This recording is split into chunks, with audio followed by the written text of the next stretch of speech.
días, buenas tardes, buenas noches. Mi nombre es César Marcus. Esto es Cómo escribir un libro. Hoy vamos a hablar de un tema interesante. Cómo escribir relatos atrapantes. Todos tenemos que saber que para vender un libro, para que el libro tenga una venta razonable, el relato tiene que atrapar al lector. Por supuesto, lo primero que va a ver el lector es la portada. Y si le gusta la portada, va a leer la contraportada. Pensemos que los libros digitales no tienen contraportada, pero tiene una explicación o un relato corto para atrapar al lector. Pero después, cuando empieza a leer el relato, es muy importante que el relato atrape al lector. Vamos a poner algunos ejemplos. Cuando uno se sienta a escribir una novela sobre una mujer que tiene poderes telequinéticos, y podría ser. ¿Imaginaría una historia sobre un hombre inocente acusado de homicidio? Y hay varias. ¿Escribiría sobre un escritor fracasado, alcohólico, que vive en un hotel embrujado? Y es raro. ¿Desarrollaría un relato sobre una mujer maniatada y aislada en un dormitorio? Y es duro.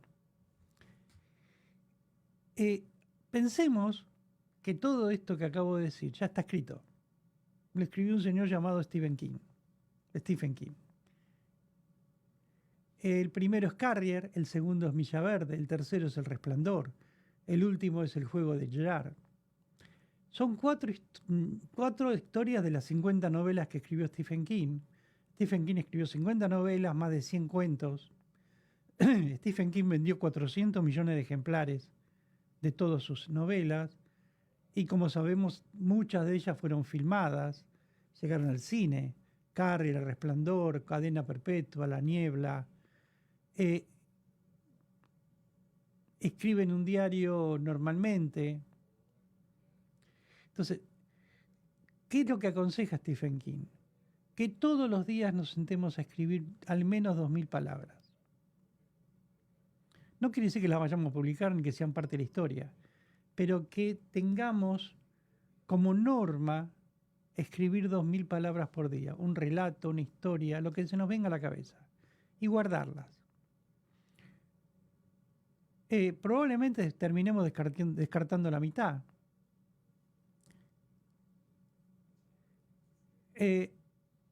Muchos hoy en día se plantean, tomando el tema de Stephen King, si es un verdadero escritor literario. Y bueno, hay una pelea muy grande con eso. A pesar de que tiene ingresos anuales de 50 millones de dólares, es decir, no sé últimamente, pero sé que hasta el año 20, hasta 2020, sus ingresos estaban rondando los 50 millones de dólares anuales. Estamos hablando de casi 4 millones de dólares por mes. Ganó innumerables premios, pero hay un premio muy importante que se da en Estados Unidos, que es el National Book Award, que se lo dieron en el 2003, por ser el escritor más importante de Estados Unidos. ¿Y qué pasó? Los demás escritores dijeron, sí, no es importante, es vendedor, es marketinero, es importante a nivel dinero, pero no escribe bien. Bueno, no sé si podemos catalogar a Stephen King como que no escriba bien, pero también dijeron que escribía mal Foucault y Foucault ganó premios. Entonces, según los grandes literatos americanos, dicen que la obra de Stephen King no tiene un valor literario ni estético, estilo es nulo, carece de inteligencia creativa. La verdad que ahí no estoy de acuerdo. Es muy creativo. Que el valor literario no sea el de un gran escritor para un premio Nobel, es verdad. Que probablemente no gane un premio Nobel nunca, también es verdad. Pero que es creativo, es creativo. Escribir 50 novelas no lo hace cualquiera.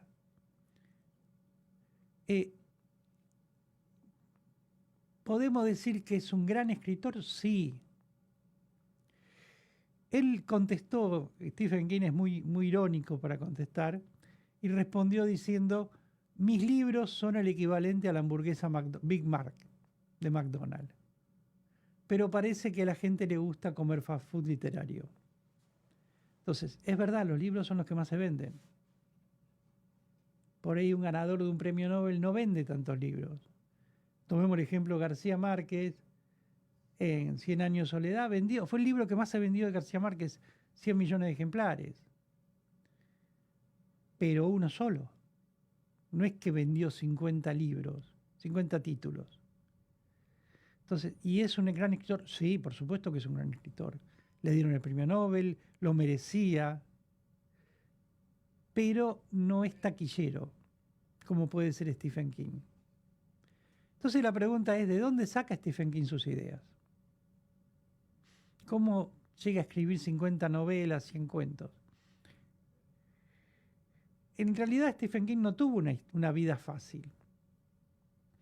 Los padres lo abandonaron cuando tenía 2 años, el padre lo abandonó, la madre trabajó en 3 trabajos diarios para poder darle de comer. Y cuando estuvo enfermo, que estuvo muy grave, estuvo 1 año en cama. Y en esa cama se dedicó a escribir para entretenerse. Ya era un adolescente. Eso pasó mientras estudiaba en el high school.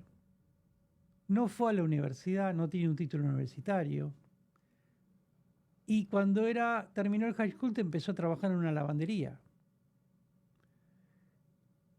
Y empezó a tomar bebida, empezó con el alcohol.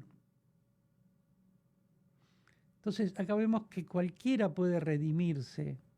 Cualquiera que está en un vicio fuerte puede redimirse y llegar a ser un famoso escritor.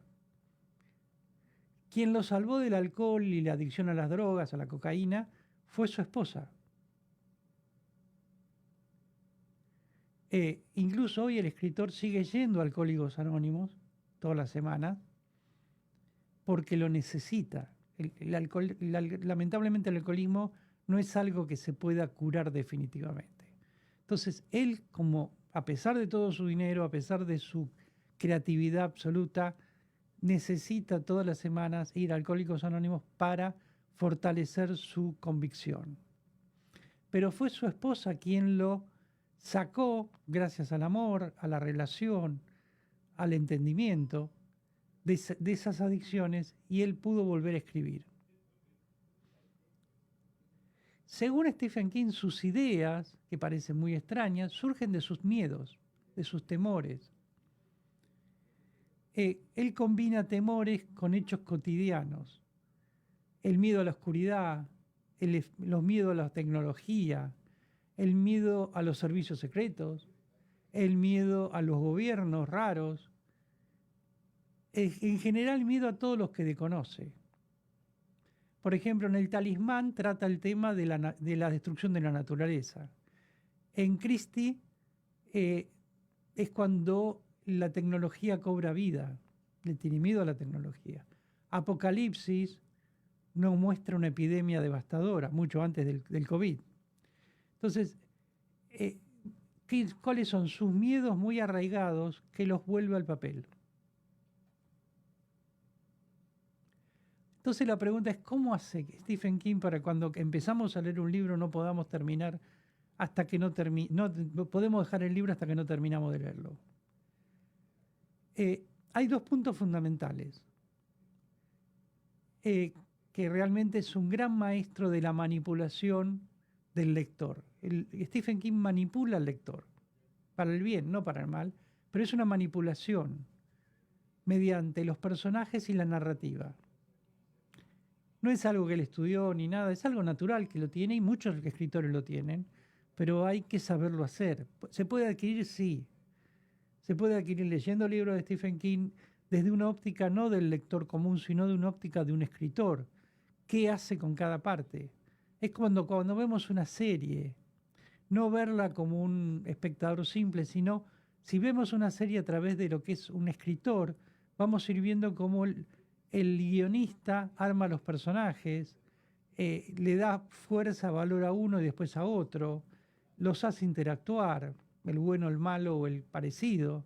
Entonces, Si vamos a analizar una serie, una película que vemos desde ese punto, nos va a ayudar mucho como escritores. Stephen King lo que hace es crear personajes amigables, reconocibles, creíbles, como pueden ser nuestros vecinos, nuestros amigos, nuestros compañeros de trabajo. Son personajes que aparecen en nuestra vida normalmente, gente común como nosotros, nada especial, no somos superhéroes, no tenemos facultades especiales, podemos ser más cultos, menos cultos, más educados, menos educados, pero somos gente normal, común, que llamaríamos. Que somos, y esa gente es fácil de amar o de odiar. Ese es importante. El personaje en crudo, antes de que haga nada, tenemos que ver un personaje como que sea fácil de amar o de odiar, porque eso va a ser el lector. El lector va a tomar partido.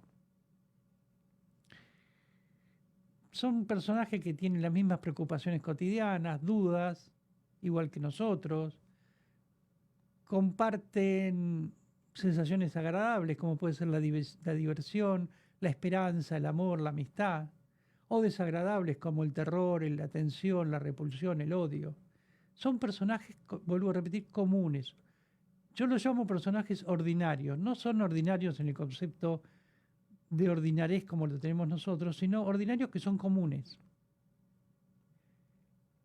Lo que le hace diferente a Stephen King y atraer al lector es que esos personajes ordinarios o comunes le pasan cosas extraordinarias.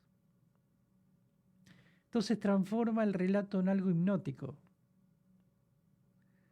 donde se puede somatizar el sufrimiento del personaje, la alegría, el terror, porque ese personaje del que tanto nos enamoramos o el que tanto odiamos, le pasan cosas que no nos pasan a nosotros. No es común que nos persiga alguien con un cuchillo corriendo atrás nuestro. Bueno, a esos personajes les pasa. Entonces, ese personaje que puede ser mi tía o el vecino de al lado, lo empieza a perseguir alguien con un cuchillo.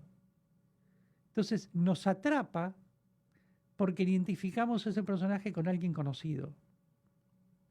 No es un superhéroe o es alguien de otro país o alguien... No, él no establece ni un lugar físico, ni la descripción del personaje. Muy rara vez se pone si el personaje es alto, flaco, gordo o lo que fuera. No importa el color, no importa el pelo. Entonces, al no describir el personaje y describir los sentimientos, nosotros inconscientemente traspasamos esa idea a alguien conocido, al vecino de al lado, a alguien que conocimos en el club o en la iglesia. Entonces, ese que lo conocemos, que es parte de nuestra vida, le está pasando algo raro. Entonces nos interesa, nos mete, nos hipnotiza. Entonces pasamos del personaje a la narrativa. ¿Qué hace con la narrativa Stephen King? Interviene con humor con el lector, hace alusiones al lector. Por ejemplo, hay un párrafo donde comienza diciendo, si el lector no tiene objeción, me gustaría aclarar algo lo antes posible. El lector no va a poder poner objeción porque ya el libro fue escrito hace años, no hay una intervención real del lector. Pero sí el escritor le da participación. Porque el lector indudablemente no puede intervenir, pero el escritor le dice, yo sé que estás ahí, yo sé que estás leyendo, sos parte de este libro. Y eso es muy importante porque lo mete al lector en la trama del libro. Y el lector se siente halagado que lo reconozcan. Mira, me está hablando a mí. Y eso Stephen King lo sabe hacer muy, muy bien. Intervenir al lector y meterlo adentro de la historia.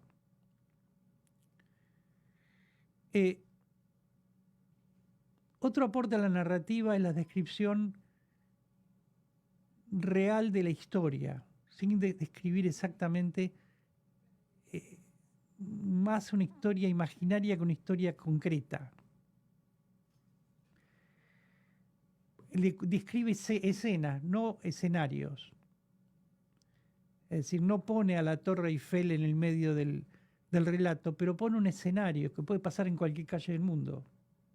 Puede estar la Torre Eiffel o el Arco del Triunfo, no importa. Pero la escena es la que describe. Por eso nos parece real. ¿Por qué? Porque cuando describe la escena la ponemos en algo que conocemos, en la esquina de mi casa, o el lugar donde fui a comer hoy a la mañana. Entonces, la escena me lleva a ese lugar. Entonces, lo que hace Stephen King en ese momento es introducirnos en ese relato como si fuera parte de nuestra vida. Puede terminar bien, puede terminar mal. Normalmente termina mal las historias de Stephen King, pero nos parece que fue al lado de nuestra casa, cercanos. Y nos deja pensando en lo que puede pasarnos, que nos puede pasar a nosotros. Eso es lo importante de Stephen King, que nos metió tanto en el libro que lo que le pasa al protagonista nos puede pasar a nosotros. Intercruza, lo que hace es cruzar experiencias íntimas del protagonista con las del lector. Le saca al lector sus propios miedos, sus propios temores. Lo mete adentro del libro. Es decir, el payaso asesino de su historia puede aparecernos a nosotros. Puede estar en esa alcantarilla en la calle mirándonos. Entonces nos da ese terror, ese miedo, y lo logra perfectamente. Vuelvo a repetir, ya lo dije varias veces, no es fácil. Por algo él vende 400 millones de libros vendió hasta ahora. Por algo factura 4 millones de dólares por mes. Pero podemos intentarlo, sí. Es como, bueno, quiero jugar al fútbol, voy a jugar como Messi, probablemente no. Pero voy a tratar de llegar. Esto pasa lo mismo. ¿Voy a escribir una historia como Stephen King? Puede ser que sí, puede ser que no. Pero lo tengo que intentar. Muchas gracias.